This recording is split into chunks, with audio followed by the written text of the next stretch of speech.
Hello, everyone, and welcome to another episode of From Tip to Tail. This podcast is brought to you by Cuddly. Cuddly is the only dedicated crowdfunding platform built specifically for animal welfare organizations worldwide.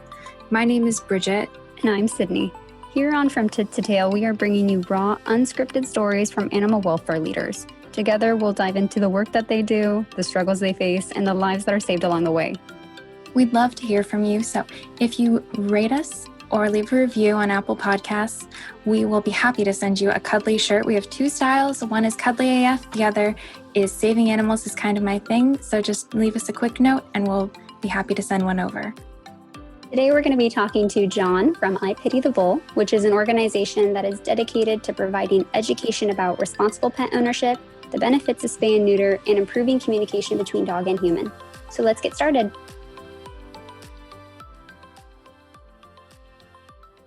Hey, John, how are you? I am good. How are you? Great. We're so excited to have you on. I mean, I know with Cuddly, we've been working with you guys for a long time. So I mean, even looking into some of like your past posts and things, it feels like we were a different name. You guys were just getting up and going. So how did everything start with IPittytheBull? So I think it's 2012, 2011, late. See, this is how many times I hit my head. I don't know my dates. But it's been about 8 years ago. 8 years ago, I hit my head. And I fell off a bicycle. I was actually training for a cross-country bike ride for another nonprofit. And I hit my head. I had a helmet on. And it ended up being my sixth concussion. Oh, my God. I don't know if you know the statistics, but I think it's like 25% of people who have multiple head injuries will experience long-term, lifelong effects. And I was one of the lucky 25%. So as days went on, the dizzy spells got worse. I started not being able to complete sentences. It got to the point to where I forgot how to tie my shoe. I had to see a neuropsychologist, a speech therapist, an occupational therapist, and a physical therapist all at the same time. And then one day my insurance ran out, right? Like I was literally in the middle of physical therapy and the girl comes out crying and she's like, "You got to go." And I was literally, I'll never forget it because the physical therapist was stretching my hamstrings. And I was literally talking crap to her. Like, I don't know how this helps my head, but it feels good. Mm-hmm. And they were like, "You got to go." I said, "I can't even finish my session." And they're like, "Well, do you have $200?" Oh my gosh. And I was like, a nightmare. I go, "I do, but I don't want to finish my session that bad." So I walked out and I was still seeing my neuropsychologist at the time because my insurance didn't cover that. So I was paying for that out of pocket. And it was one of those things like, you ever seen The Sopranos? You ever watch that show? I didn't. So Tony, the main mob guy, he sees a psychologist and all he does is argue with her. Like, that's all they do is argue, right? And that's what it felt like for me. One day she told me I needed to get a dog, right? And I looked at her and I said, "You want me to pick up dog poop and it's going to solve all my problems?" And, Yes. And she's like, "No, I want you to stop feeling sorry for yourself. And maybe if you had something to take care of, it would change your perception on things. And it would help you to stop and smell the roses and see what's in front of you." And I was like, yeah, well, this is dumb. This is the worst piece of advice anyone's ever given me, but cool. Like, awesome. Here's your money. I'll see you next week. Yeah. Later on that day, my best friend of like 20 years shows up at my doorstep with a picture of a 6-month-old pit bull and says, "Do you know anyone that wants this dog?" This is how much of a dark place I was in. I didn't even invite her in. I didn't want anyone in my house. Right? I stopped her at the door and she's showing me this picture. And I was like, "No, I don't know anyone that wants that dog." And she's all, "Oh, okay. Well, too bad, because if they can't find a place for this dog, she's going to go to the pound." And I said, "Well, that's awesome, because that's where dogs go to get homes." This is how much I didn't know. Right? And she's all, "No, John, she's going to get euthanized." And I was like, "That's dumb." Like, I thought she was like telling me stuff to like get me to take the dog, you know? And she's all, "No, she's a pit bull. And she will get euthanized. And I'm like, oh, that sucks. And then right then, you know, you hear those little voices in your head sometimes, you know, and I could hear my therapist saying, I need a dog. And then I looked at my friend and I realized I hadn't told her about our conversation yet. Mm-hmm. Right. So I was like, oh, this has to be one of those signs. Yeah. And I was like, fine, I'll take the damn dog. Right. And I was like, and I wasn't working. Like I didn't have anything to do. So why not? Right. I was like, I'll take the dog. And she's all good. We're picking her up at 7:00 tonight. And I'm like, wait, what? She's like, I knew you would say yes. That I know I have a feeling that you need this dog as much as this dog needs you. And so I go and pick up the 6-month-old pit bull, and I have no idea about how to handle a dog at all. Right? All I know is like we had family dogs, but my dad didn't let me pet them or touch them because I wouldn't pick up their poop. You see where the poop thing comes into play? Yeah. So he was like, if you're not gonna walk the dog and pick up their poop, you don't get to play with the dog. So I just didn't play with the dog. You just didn't. You're like, yeah, okay. I was like, cool, you know. So I didn't, you know, I didn't really know what I was doing. And this 40-pound 6-month-old pit bull, like I bring her home. I was like, oh, let me go take this dog for a walk. And keep in mind, I still don't know much about pit bulls at the time. Right. But I do notice that everyone's staring at me like I'm harboring a fugitive. And she's growling at everybody. She's lunging at kids. Like, and I remember thinking, I was like, this is like the worst decision I've ever made. Like, I can't believe I have this dog, but never once was I like, oh, I have to give this dog up. I was like, you take the dog in. You take the dog. And you keep the dog. And that's just how we were raised. My dad was like, no matter what our dogs did, they're yours. That was never an option. Even if they fought, if they went after another dog, there was no excuse. Right? So I was like, great, I have this dog and I'm doing all this research on pit bulls, right? The positives and the negatives, right? But my dog's doing all the negatives, right? Yeah. So I'm like, crap, are pit bulls really like this? Like, because everything I'm reading that's supposedly a stereotype, she's doing it. She has it, yeah. She has it. She's doing it. I'm like, great, this is great. I'm going to have to keep my dog locked up in the house for the rest of her life. But I hired a trainer, you know, with the money I had left. And it was one of those things where she was great when he was around. Right? And then he'd leave. And then they leave and then they act up again. Right? It's like you take your car in to get the transmission fixed and it's fine. Right? Until you drive off. Yeah, and then you drive off. But you're out $75 because the mechanic's like, I got to look at it. Right? Then one day he stops me and he's like, what are you scared of? I go, I'm not scared of anything. He's all, well, you're scared of something. You know? And he's all, if you're worried about what all these people around you are thinking, he was like, that's your problem. Every day you're taking a dog out, worried about other people are thinking. And it's like dating someone that you're embarrassed of. Yeah. And he's like, so you have two choices. You can be the person that Penny needs you to be, or you could just keep her in the house and keep her away from everything that bothers you, not her. Right? Yeah. So I was like, well, let's just do this. Let's just work on this, right? It was like one of those conversations where it was like, okay, well, you made me feel like crap, and now I have the opportunity to change it, right? Keep in mind, I was still having trouble tying my shoe. Okay? Like, think about how easy it is for you to tie a shoe. Think about this.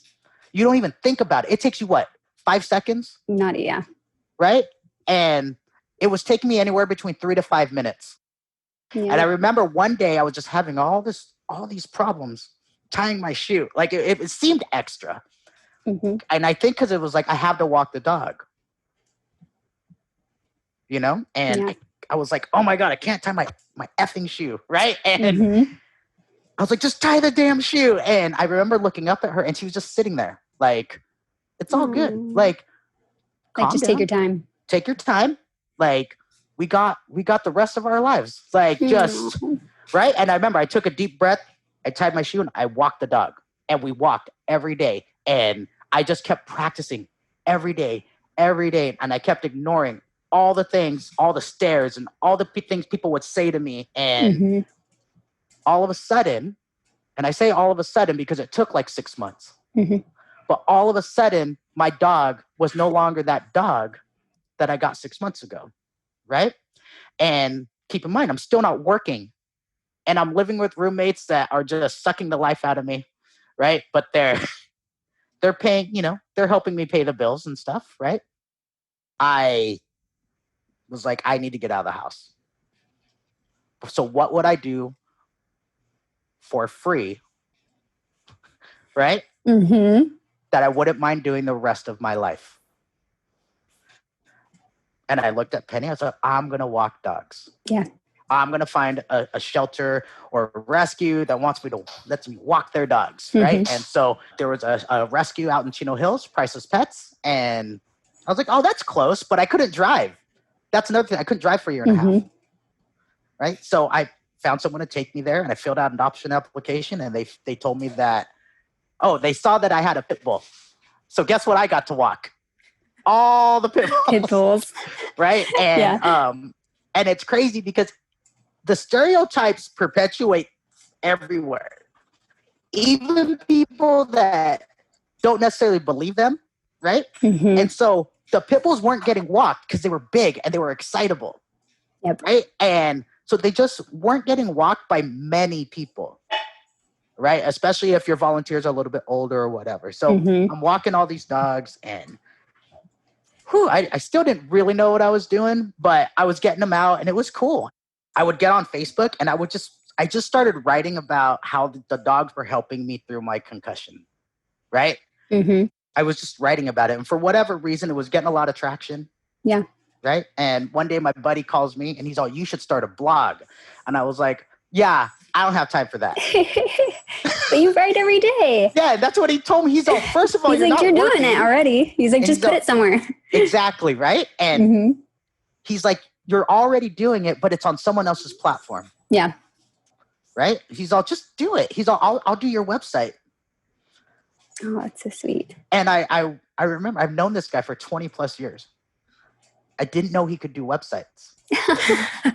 All we did was party together. That's all we did. And we worked together, but I didn't know that that's what he was doing. At the Isn't that time. funny? So, you can know someone forever, and then they have those little talents that you have no idea that they do. I just know we did a lot of shots together. But he's like, also, I do this. And he's on my board. He's on the board now. He's on the board. So he made a website, and he was building it, taking all these pictures, all the stuff I was posting. Keep in mind, I started a new Instagram called Penny and Elvis, right? I'll get to Elvis later. There's so much to talk about. So if you're going to interrupt me, so just let me know. I started Instagram because not all my friends wanted to see dogs, right? Yeah. So I didn't want to inconvenience them. So I started a new Instagram. So we're putting all this stuff together, and my buddy's like, you need a name for your blog. I was like, dude, I don't have time for that. And he's like, again, why do we keep having this conversation? Right. He's like, you have time. Yeah. So I'm talking to my buddy Sip, who is actually the best man at my wedding. We're talking. I was like, I need a name for this blog. And he's all, what about IPittytheBull? I said, that is so dumb. He thought of that? I was like, that's so, it's so obvious, but I would never think of it. Yeah. Right. But as I'm telling him it's dumb, I'm looking up to see if the domain is free. And so it was there. And I was like, you know what, Sip? That's actually a great idea. Right? Now we have a domain name. We have a blog. And I just started blogging about my experiences with the dogs. And keep in mind, I started fostering during this time. And so it was just, it's funny because if you talk to me, I'm not that articulate. Yes, you are. Right? No, I'm like, if we hung out, you can ask your sister. Ask your sister. We hang out, we do something. It's like F-bomb this and like, oh my God. Can I say that's what she said any more times today? But for some reason, when I write, it's everything I'm suppressing. So it just comes out in a different way. I communicate so much better through writing. And it just started building traction. And one thing led to another, and now we're my friend KP asked me to bring pit bulls into her classroom to talk about humane ed, and they wouldn't let us bring pit bulls, so she like snuck us through the back door. Uh-oh. The This school's is a not around tell-all in- now. She's going to get in trouble. Right? I would have loved that though. Yeah. If people brought pit bulls like when I was in school or things like that, because you do. I mean, even if you don't believe the stereotypes, you hear them. You know other people think them, and then that resonates with you. So even if you don't have experience with pit bulls, you know what they say about them, and that kind of like harbors in you. It becomes part of culture, right? Right. Even if you don't buy into it, it's like, well, it's still I did read that this pit bull did this, right? Right. So it wasn't long before I just started drawing the similarities of how society treats dogs and how they treat people. And it's almost like they're practicing on dogs to make it easier on people, right? And, I was just doing, I went through so many waves of advocacy.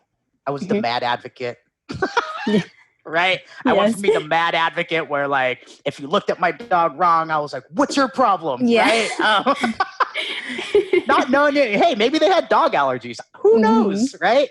And then, but you have to go through that phase, right? Right. You got to go through that phase where you're just angry all the time to realize, like, okay, well, there's a better way to get people to listen see your or way. But there was just so much I was holding on to because of my concussion, right? Because of the friends I lost and because of that old life I had a hard time letting go of.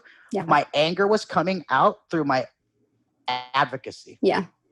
Okay. So it was easy for me to lash out at people, but use the excuse that I'm saving dogs to make it okay for me to be a jerk to you. Right. So I had to do some soul searching for a while. I'm so glad I did, because if I read my blogs from before, I'll read my blogs. I get embarrassed. I'm like, dude, you sound like an idiot. Like, but it must be like so interesting to see like when you first started like writing or like when you first started putting it down on paper to compare to now, like just to see the transition of it. It's beautiful, and it makes me understand new people who get into rescue. You feel like powerful too, just to know like you to visually see the change or to see the. You can only imagine how much more you're going to keep growing. Oh, like, and it's a good reminder not to be that person too, right? Not to go back.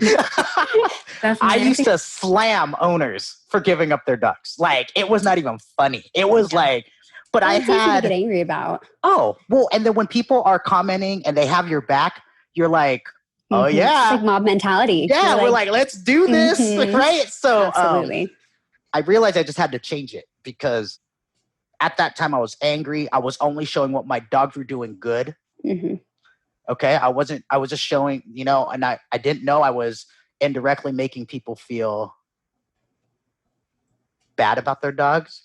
Right? Because they're like, oh, my dogs don't get along like that. Like, what the heck am I doing wrong? Yeah. I was just hiding all the bad stuff. All the bad. I'm sorry. I feel like I'm just totally getting off topic. No, you're fine. I love it. I'm like, I don't know any of this. So I'm like, oh, okay. So I'm happy to hear it. Yeah. And one day I did a post about my dogs getting into a fight. Because it happens.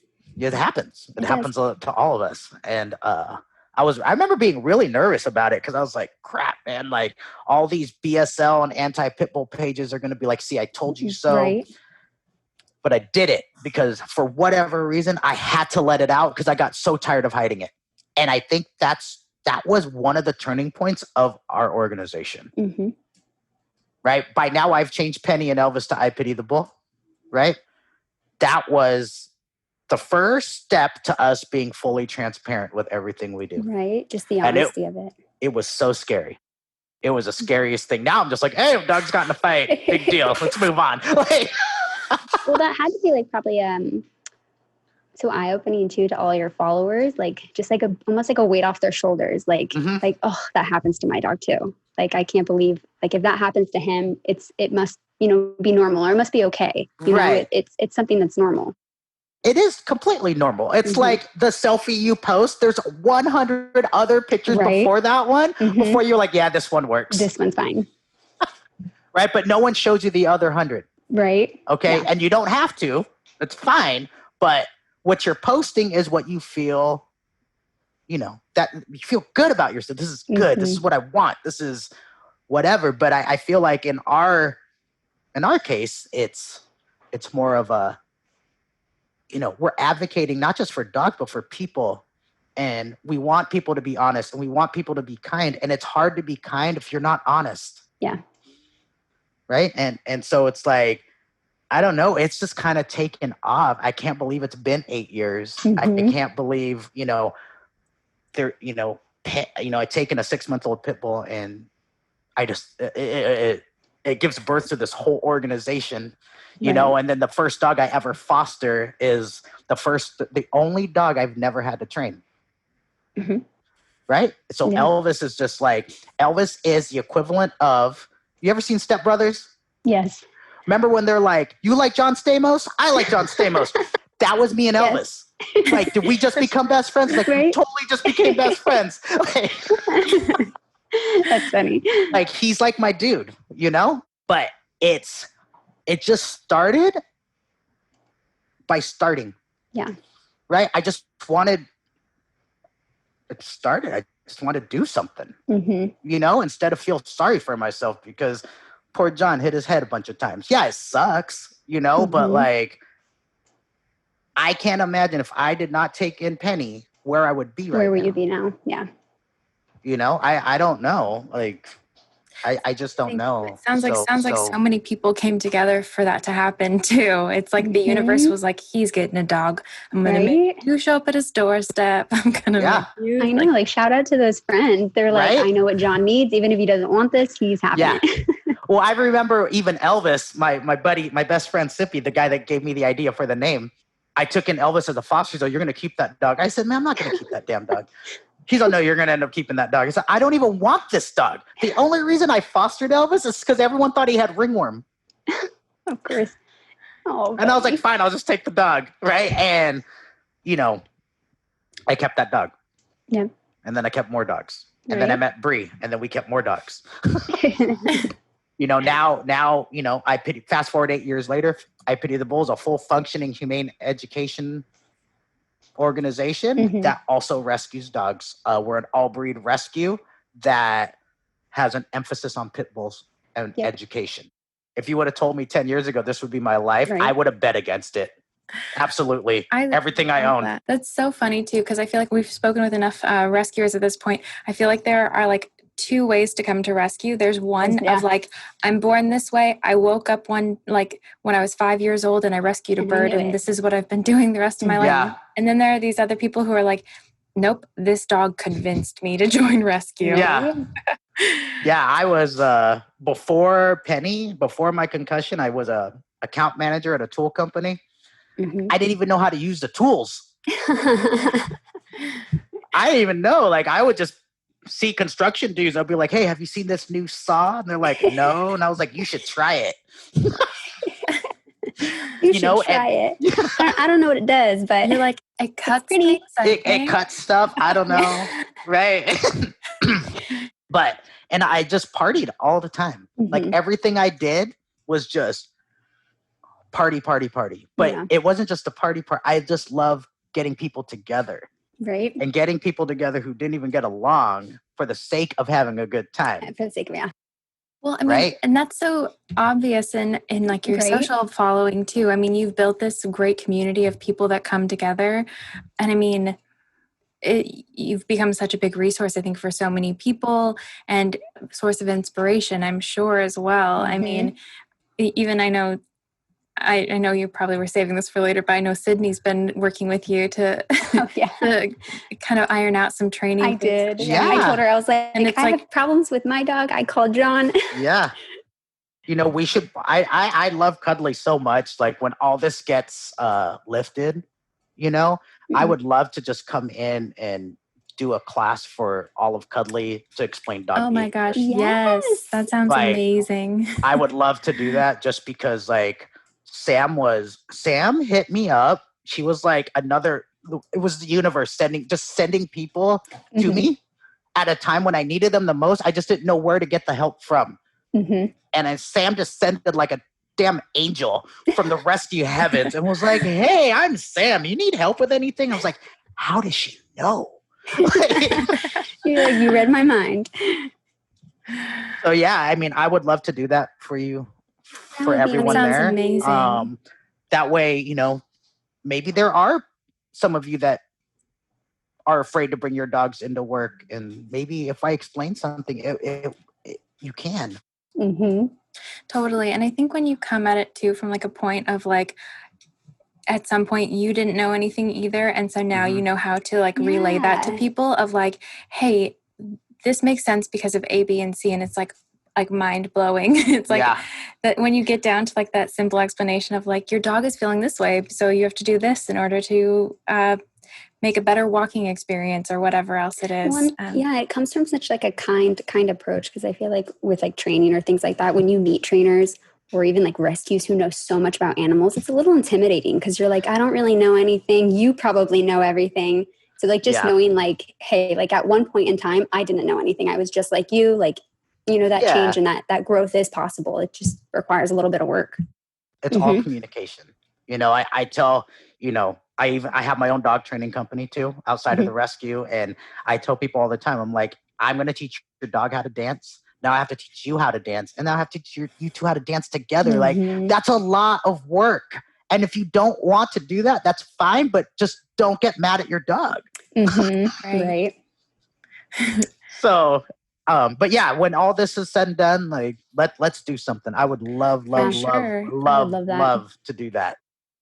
So when did you feel like you started like really getting that community? I mean, it sounds like you've got some super solid friends. Yeah. But when do you feel like you really got that community of people who like were like-minded, like super interested in pit bulls and rescue and things like that? Was it when you kind of opened up a little bit? I think it was, I don't know if anyone on our board is listening, they have their own ideas, or if Bree's listening to this, she'll have her own idea too. But I think as soon as I started posting about the dogs not being perfect, I think I think that's where it started. Like the followers started to go up, and for anyone out there, like if you're starting a social media account and you're doing it to get the followers, it's not going to work out for you. Just post what you love. Just post it. Who cares what it is? I tell people all the time, like, you want to post stuff, just post it. Who cares if 4 people like it? If you only have 10 followers and 4 people like it, that's 80% engagement. Congratulations. You're way better than my account. Right? But that's 40% engagement. Never mind. If 8 people, whatever. It's but my thing like that. is, I always get a question, how'd you get so many followers? But that wasn't ever the goal. It was just an outlet.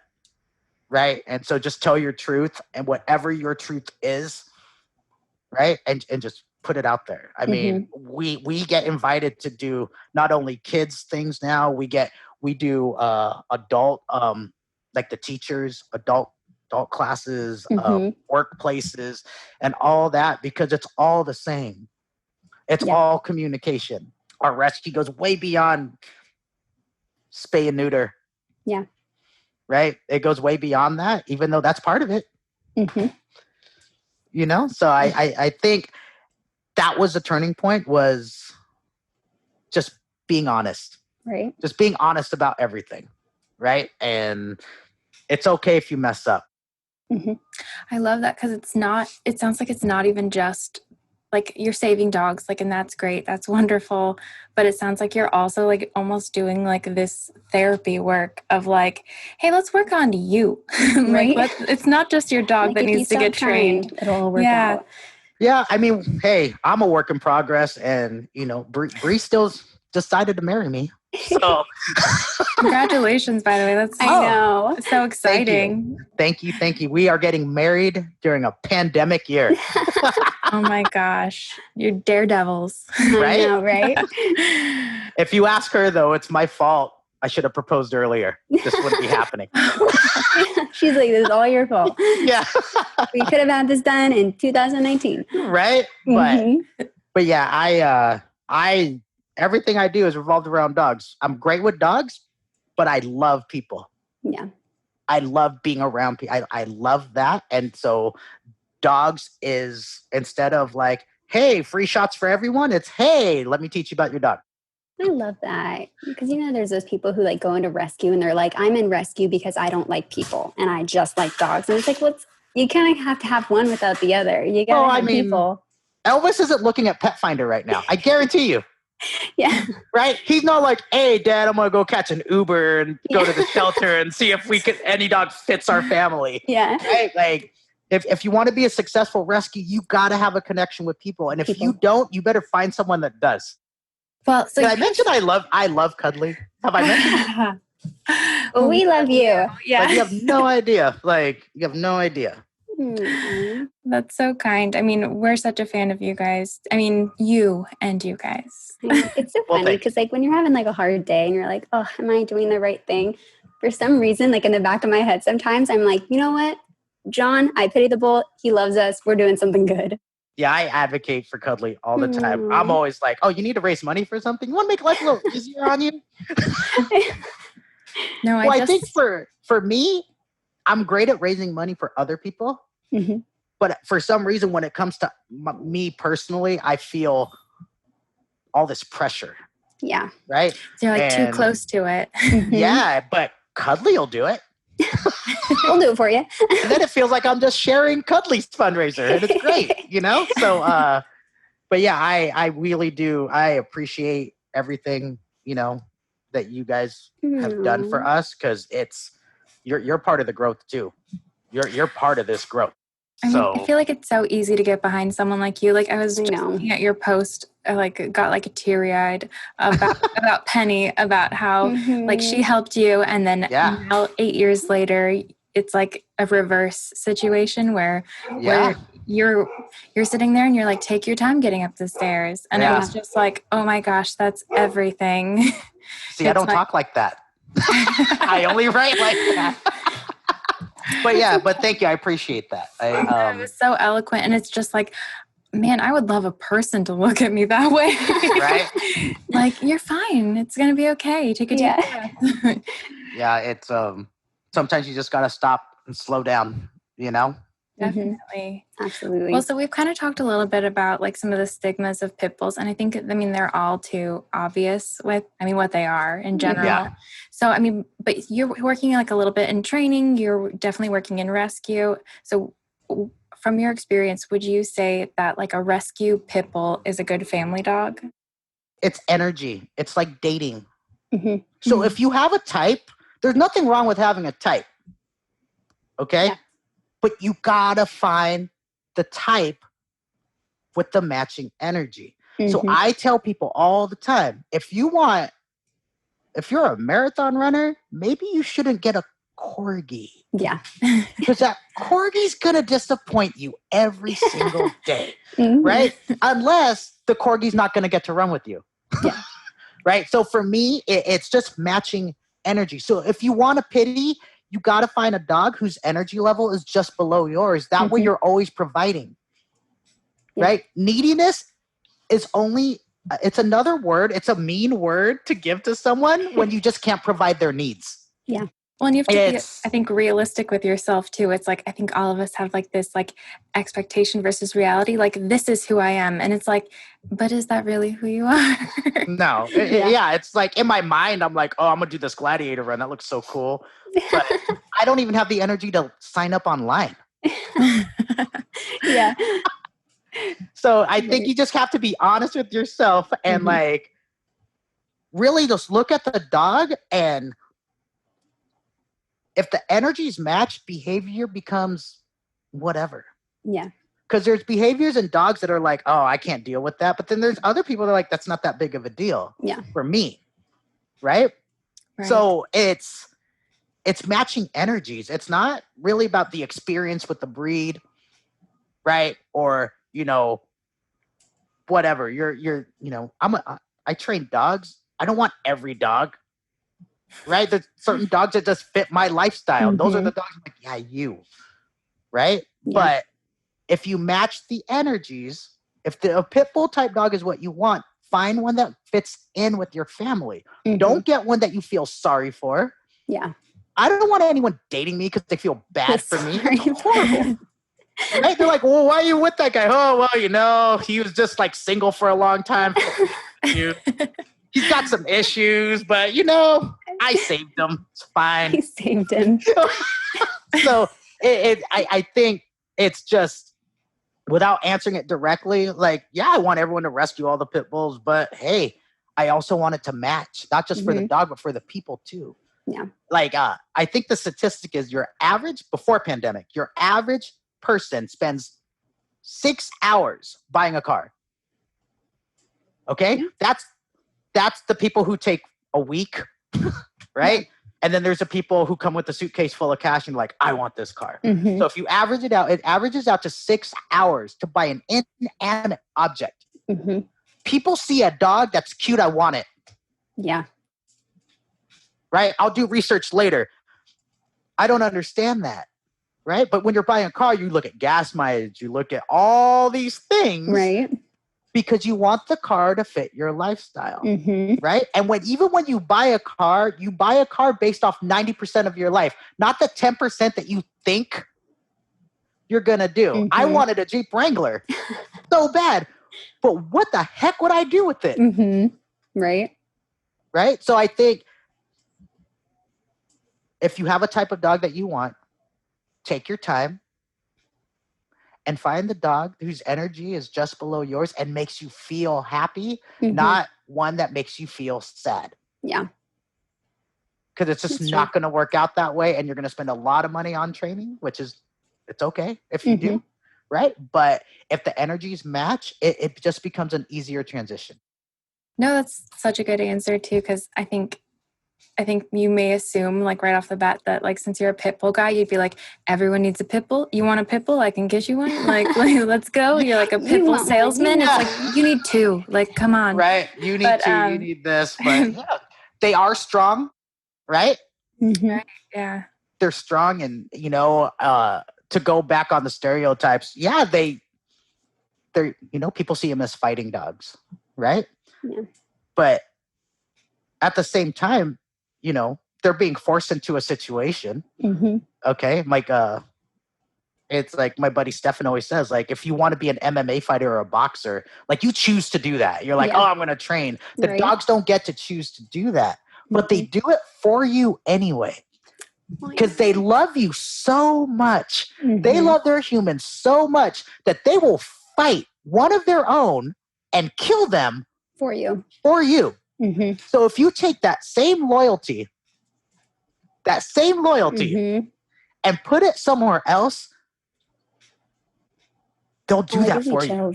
Because then, like, how many friends do you have that would fight for you? Right? Do that same thing, but that dog will. Yeah, they'll be like, I don't know, man. I'm just gonna.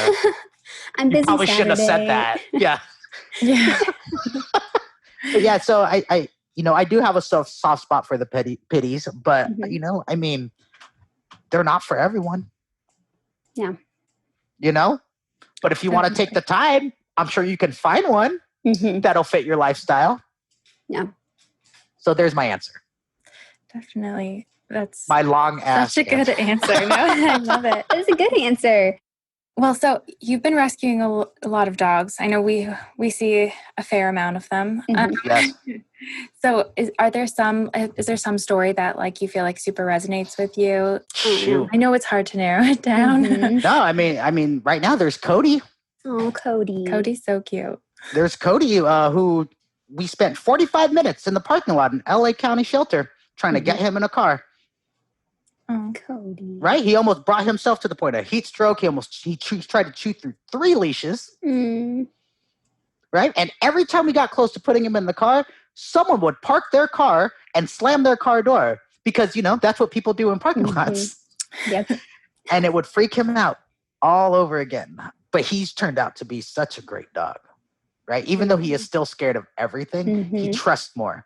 Right? So he freaks out and then he's like, oh, okay. You know, sorry about that.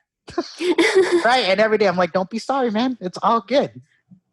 You know, but Cody's been a huge, huge transformation. You know, there's Solo, who's exactly like Cody, except he knows how to get people to stay away. Right? Because he'll bark and he'll lunge at you, but he's just as scared. He's scared. Yeah. Right? But Cody, he doesn't do anything. So people just continue to touch him.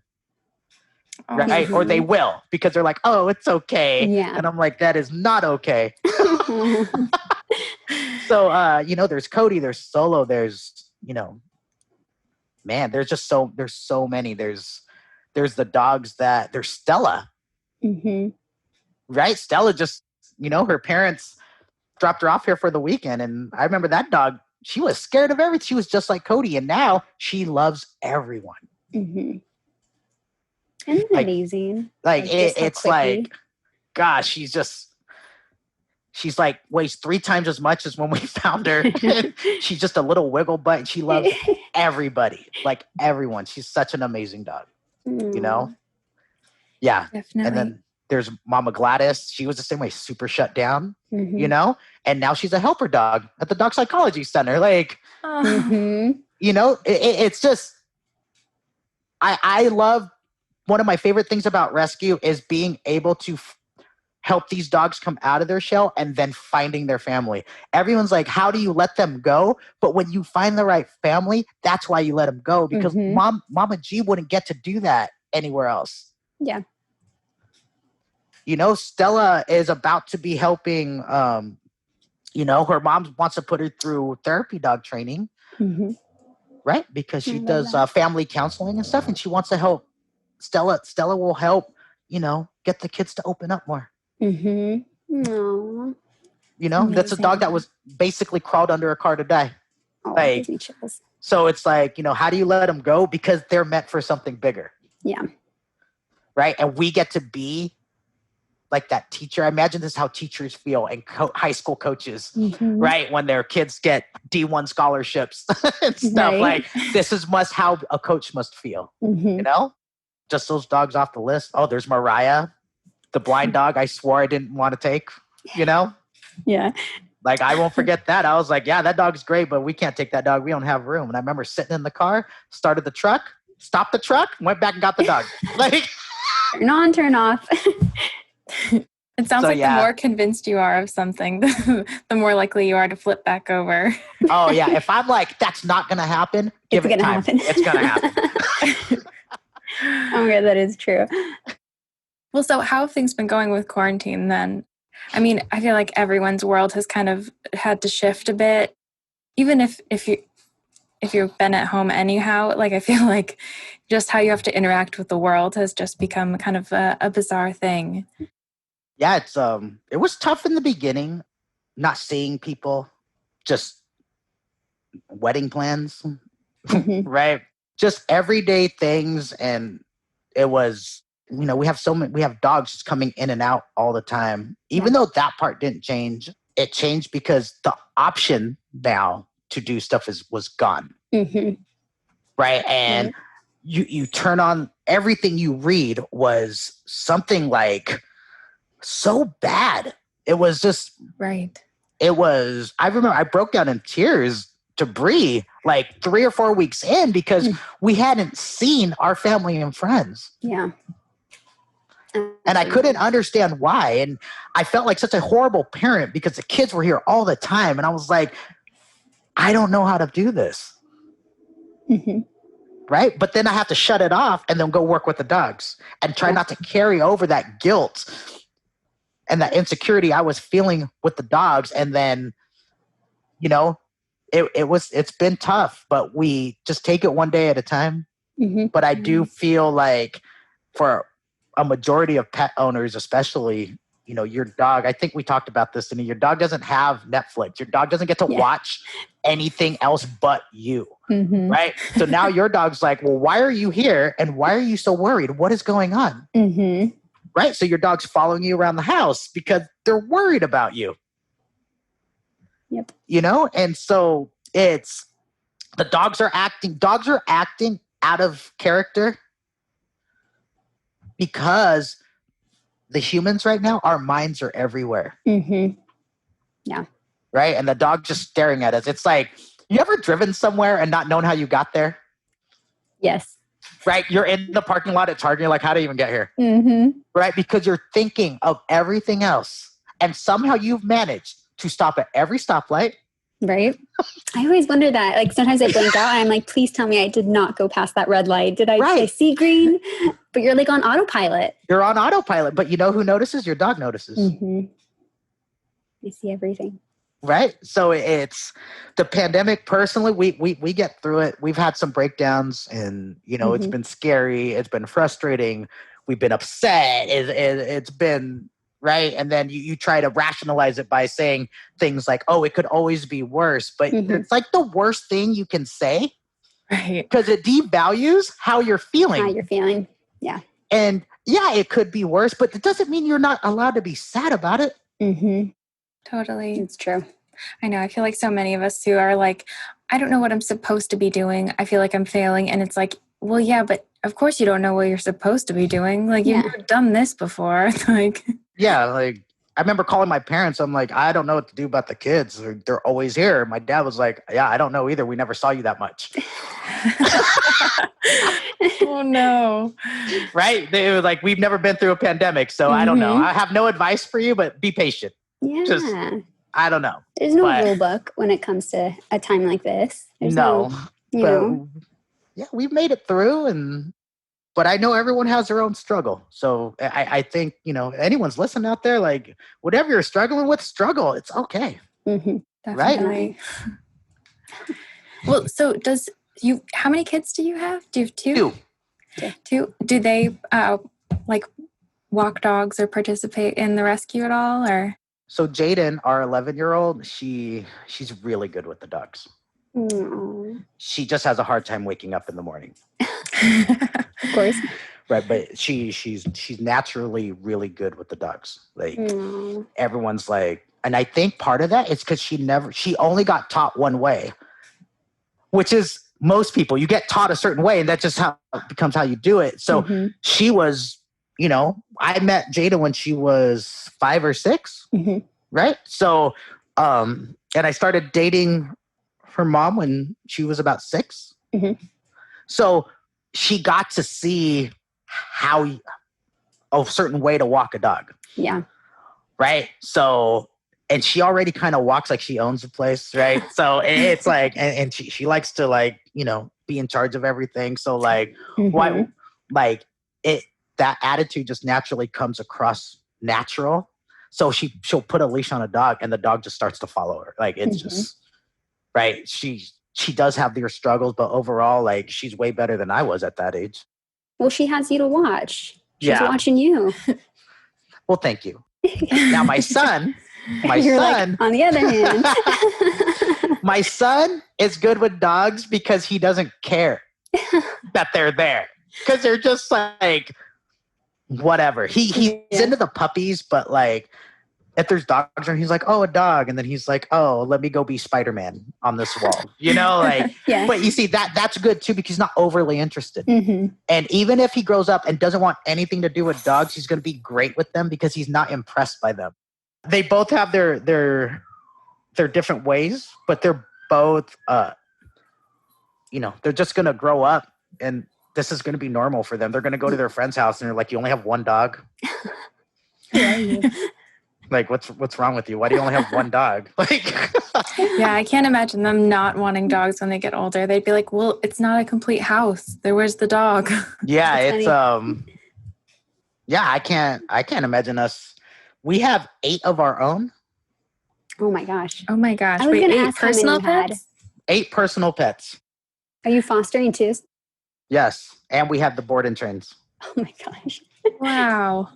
That's incredible. That's a full house. Yeah, but I don't, we're going to try to take a break for like 6 days.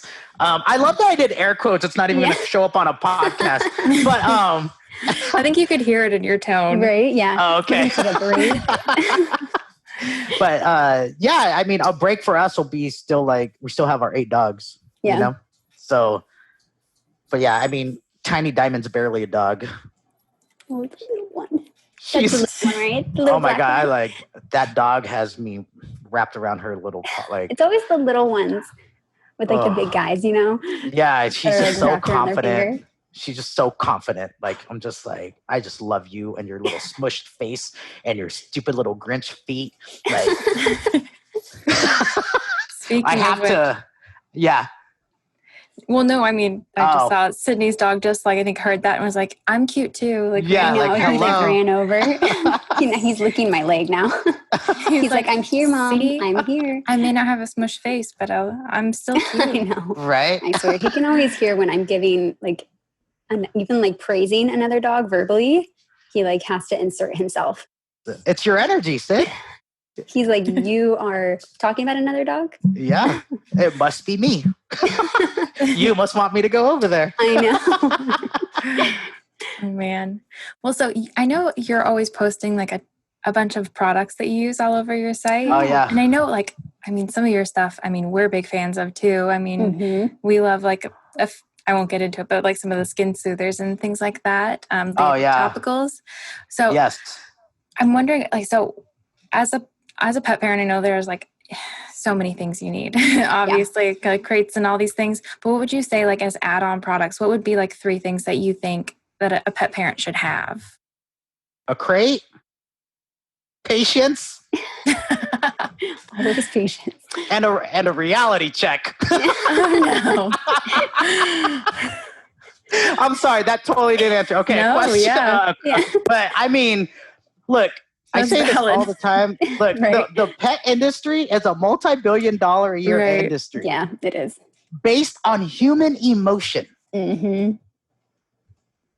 Okay? Mm-hmm. So Totally. there is a product out there that will make you feel better about what's going on, but it might not help your dog. That's so true. Totally. There's so much hype I was gonna around say, there's so many much stuff I things. bought in. Just like, I feel like I should be giving that to I would feel like a good pet parent if I was giving my dog that. Yeah, we need this. That we gotta have that, right? Mm-hmm. I think that I saw something like it was like this wrist thing, and it's got 2 retractable leashes on it, and it rotates like this, and you're like walking around like Spider-Man, and dogs are like hooked up to it, and I'm like, wow. And it's saying, oh, keep your hands free. But what do you need your hands free for? If you're walking your dogs. Like, what is there? Why do you need to be doing something else when you're walking your dog? You're supposed to be spending time with your dog. Yeah. Right? But, oh my God, I do need my hands free. I need that. Right? But. And like, what are you going to, you're probably just going to be on your phone then. I know. And it's like, you probably need a break from your phone, honestly. Yeah. Well, I mean, the second you look at your phone, you take your eyes off the road. Mm-hmm. For sure. Very right? true. And if you take your eyes off the road, your passengers don't feel safe, right? What do you think you're doing to your dog every time you look at your phone while you're walking? So I tell people, if you're going to look at your phone, just stop walking and look at your phone. Do what you need to do and then continue walking. I see it all the time. People are looking at their phone, the dog's pulling, they're letting the dog pull, and then they're done with their phone. And then they yank the dog back. They're like, stop pulling. And the dog's like, well, you took your eyes off the road. I just felt like I need to take the steering wheel. Right. That's so funny because when I'm like sitting on the couch and I'll have my phone and I'll not pay attention to my dogs probably for like the 5 minutes that I'm on it. My dogs have learned they'll stick their snout under my hand and they'll hit my phone so that it like flies. And they're like, no, me. And I'm like, oh my gosh, okay. I need to get off my phone. Hey, that's what happens when all they have to watch is you. Right? Like, oh, Sydney's gonna go look at her phone. Time to knock it out. I'm gonna do the nose thing. Yeah. Yeah. But yeah, I think a lot of people don't like the crate for their dogs. But if you look at it this way, what is a crate? It is something a dog goes in with 4 walls and a roof and a door to go in and out of. That sounds a lot like a house. Mm-hmm. So it's just, for me, I look at it as like a crib. If I have a newborn baby, I put the baby in the crib. I don't just leave. If I have to take a shower, I didn't just leave Camden out in the middle of the kitchen floor because I needed him to have freedom, right? He doesn't understand what needs to go on in the kitchen because he's a newborn baby. So I treat the dogs like a newborn baby because they don't know. Right? Little things like, oh, is a dog potty trained? Well, the dog's potty trained here. But if I went to your house, Sydney, and I had to pee, I would say, where's the restroom? Why? Because I don't know where to go. Right? So the dogs can't be like, roof, roof, roof. Oh, he must be asking where to go pee. So it's that's why I say you need patience more than any other tool. You need patience and an understanding. Like, they don't know what's going on here. They don't know that you rescued them from the shelter. They have no clue. If a dog spent 3 months at Carson's shelter, yeah, to us that's a horrible place, but for 3 months that's where this dog got fed. Yeah. Okay, and then you take him home. He doesn't know you rescued him. All he knows is that his entire environment has 100% completely changed. Now, can we be understanding to that? Yep. And let this dog just decompress and chill out a little bit before we're like, oh, I'm going to teach you sit down and stay, and we're going to go to the dog beach, and you're going to be Uncle Jason and Uncle Tom, and they're going to love you. Like, that's a lot to take in. Yeah. So if you are adopting a dog, you need patience, a reality check, and a crate. Right. That's so true. It's like a little bit of empathy goes such a long way. Like, okay, how would you feel in this situation if a stranger walked up to you and shoved their hand in your face? You would be like, I'm gonna bite you too. Or they like feed you and then they take the bowl away from you to see if you bite them. Like, dude, if you take my fries while I'm eating them, I'm gonna slap your hand. Yes. Like, you need to ask, and I'm gonna say no. But yeah, I think the answer will be no. The answer will be no. But yeah, I think it's just the idea. Yeah, it feels good to rescue, but the dog doesn't understand really what happened. I did want to ask, because you always read about it. When you rescue a dog, there's that 3-3-3 rule where there is truth to it, correct? Absolutely. I don't necessarily go by those numbers. I think they said 3 days to decompress, 3 weeks to get to your schedule, and then like 3 months to feel at home. I always forget what it is. Yeah, I do. I don't always go by, like, I don't do the same exact number, because sometimes it's 3 days, sometimes it's 30 days. Yeah. Right? Sometimes it's 3 hours. I don't know. Right? But I always give a dog time to decompress. Even if I'm working with a new dog, this dog is coming in, like, it's always important for the dog to know what they can expect from the human before the human's just throwing all these ridiculous expectations on the dog. Right? Like, and what I mean by that is, can this dog learn to trust you and count on you for shelter, food, and water, and to feel safe? Right? Like, decompressing is not, letting a dog decompress is not taking them to Petco.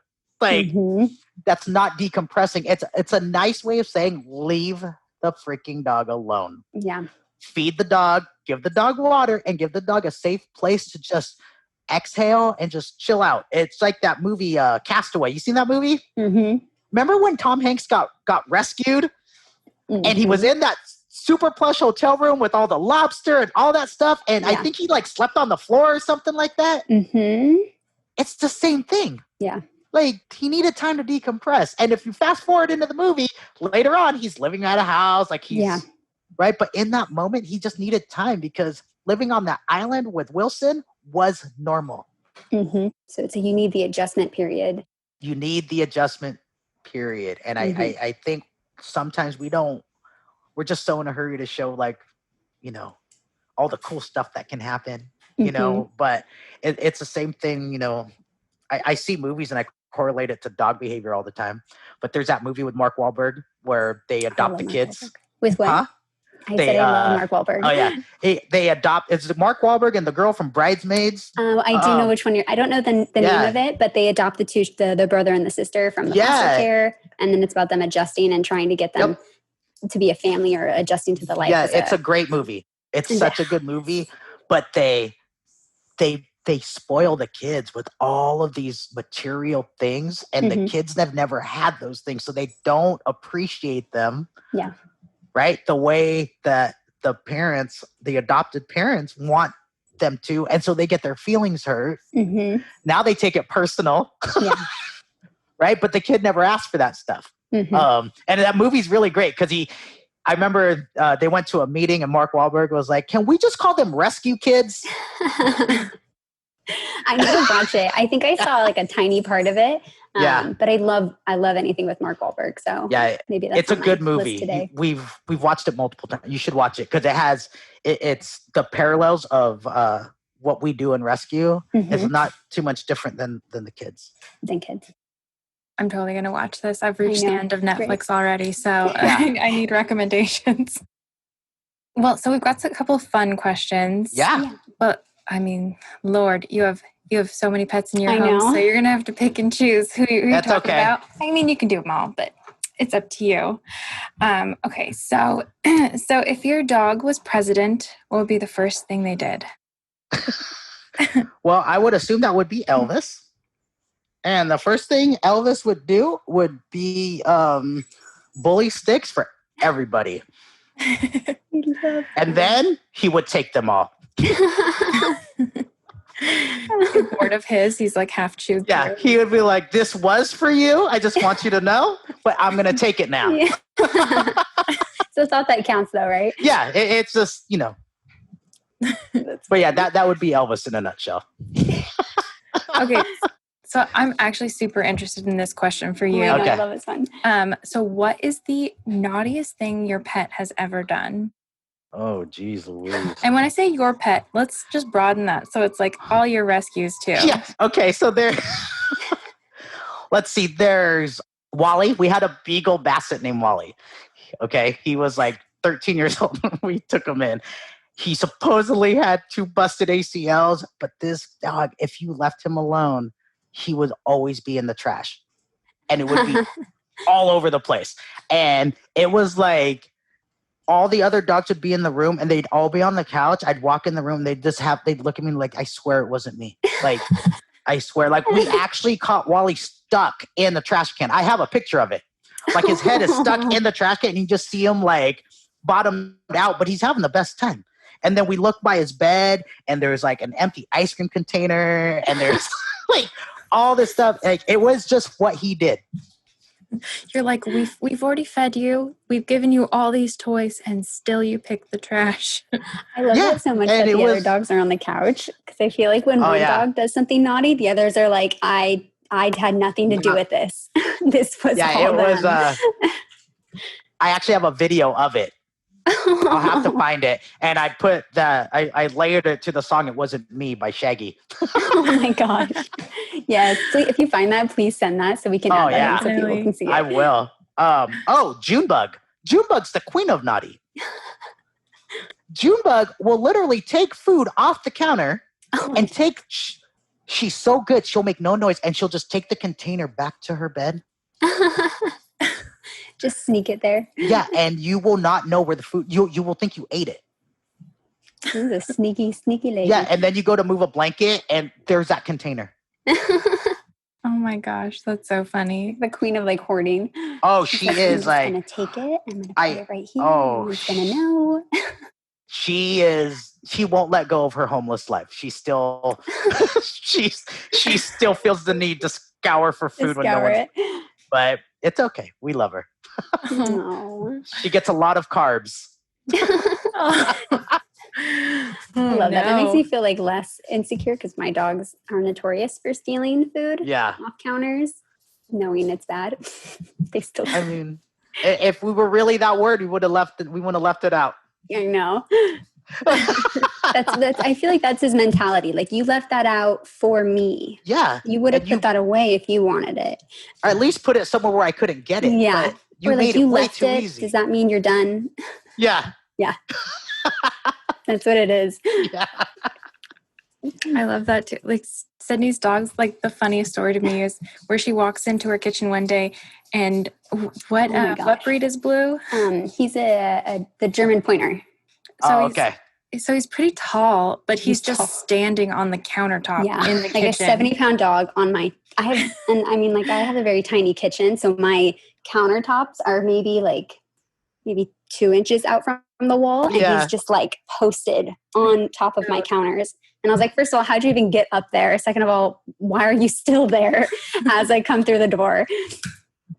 He's, I don't know, something. It's we gotta learn. I've learned to enjoy a lot of the stuff that used to drive me crazy. You just gotta laugh Yeah. sometimes. You can't be angry. You just gotta. It'd be boring if they were perfect, right? Yes. Yeah, it would be horrible. And then people would be like, oh, here goes that guy again talking about how great his dogs are. Okay, I so love the that. last question is, so if you had to pick one life motto, what would it be? It would be our mission statement, basically. Oh, I And love the mission statement. it's just educate, advocate, and never discriminate. That's just been, I mean, it just, for me, it just transcends everything about Yeah. how I want to raise my kids, you know, how I want to run our organization, how we always want to present ourselves. It's just, that's just the three things there, because you can't advocate if you don't know what the hell you're advocating about. Yeah. Right. And you can't advocate if you're picking and choosing. Right. I think, you know, if you want to, you know, there's so many different things to advocate for, but one can't be better than the other. Right. If you pick one, you got to pick them all. And yeah, and it's like I see it a lot where maybe someone doesn't do things like you, but it doesn't take away their intention. Yeah. You know, it doesn't take away their heart and their drive. And I think we just need to understand we're all trying our best here. And I know I'm where I'm at now because I've made a ton of mistakes. But my heart and my intention, it never changed. But I may have rubbed people wrong at some point, maybe. I don't know. And if you're listening to this, I'm sorry. You know, but I think it's just the never discriminate just goes even with things you don't agree with. Yeah. Can you find a way to be kind? Because it's easy to be kind to people who agree with you. Of course it is. Right? That's easy, but can you still be kind to the person who hates pit bulls? Yeah. Can you be kind to them? Because it matters. That matters. That matters a lot. In fact, that matters way more than me getting on my soapbox and everyone cheering me on. Right? Because that takes a lot out of me because it requires me to put my personal feelings aside. Right? And just see the moment for what it is, because I don't know where that's coming from. So I really can't assume, but can you be nice to the people who don't agree with you and don't see things the way you do? And for me, that's where the never discriminate actually, that's on a deeper level. That's what that means. Because you can use that in all walks of life. Yeah. Like with anything. You know, the ability to just sit back and be okay with something you don't agree with, or to be kind to someone who, you know, isn't on the same page as you. Yeah, like I love onions. Brie hates onions. Like, right? Like that just means she won't eat my food. More food. But yeah, I think that our mission statement, I try my best to live my life. Like I try my best. I'm not always great at it, right? But I do my best, you know. But if I had a motto, it'd be our mission statement. Absolutely, 100%. So amazing. I love that so much. But well, thank you so much for chatting with us. On this. It's been so wonderful, and I'm sure for me, there's just been so many takeaways. So I feel like it's going to be so wonderful for so many people to hear this and get connected with you a little bit more. And and can I say one more thing? Yes, please. If you are listening to this and you are a rescue and you need help raising money for anything rescue related, Cuddly will help you, and I will sing their praises for the rest of my days because hi Bree, because they've helped so much. I didn't really get into the story, but we needed to raise so much money to get the rescue off the ground. I did not know how that was going to happen, and Sam showed up, and Sam was like, she wrote this thing. She wrote this bio, and I was like, oh my gosh, I want to donate money to me. And there hasn't been a fundraiser you guys have done that hasn't been successful. People will see your campaigns and stuff, and people may not necessarily, they might just see the stories or the post. Everyone I've ever been in contact with through Cuddly has been amazing. If you need help, they'll help you, and they will always help you. Just cuddly. Like, and no, they're not making me say this. I promise you, they are not making me say this. I know. But it's so sweet of you to say that. Like, if you need help, they will help you. And it doesn't matter if you're a big rescue, a small rescue. It doesn't matter because they don't care. So that's all I have to say. Like, if you're a rescue and you are listening and you need help fundraising, and, you know, hit up Cuddly because they help us continuously. So like I said, I have nothing but love for you girls and guys over there. And when this is all said and done, I would love to come visit and have a workshop or whatever you want to do over there. Definitely. That would be amazing. Yeah. Absolutely. Yeah. Thank you so much for saying that. So kind. I mean, we love our rescues too. It's like we see everything everyone's doing. We're like, oh my gosh, they're like heroes, like getting in the thick of it and just like making such amazing transformations. And it's like, it's such a blessing to be able to be part of it in any way. So. You have no idea how much you're a part of it though. Like it's a huge factor. That's a huge part of the success of these rescues that you help is Cuddly. And again, no, they did not tell me to say this. Oh no. Yeah. Well, again, thank you so much for coming on. And definitely we're going to have a workshop with you. That sounds like the coolest idea. I'm totally down. And I'm sure it'll be so helpful for so many people. So yeah. Thanks again. It was so great talking to John today. He is such a source of inspiration for us when it comes to discrimination of all kinds and speaking honestly to your community. If you want to learn more about I Pity the Bull, please check our show notes, or you can find it in our articles section on cuddly.com. Also, be sure to go ahead and leave us a review and have a chance to win some Cuddly swag, as we mentioned earlier. And also be sure to rate, like, and subscribe this podcast and follow us on social media accounts. It's at We Love Cuddly. That's CUDDLY. Have a great day, guys.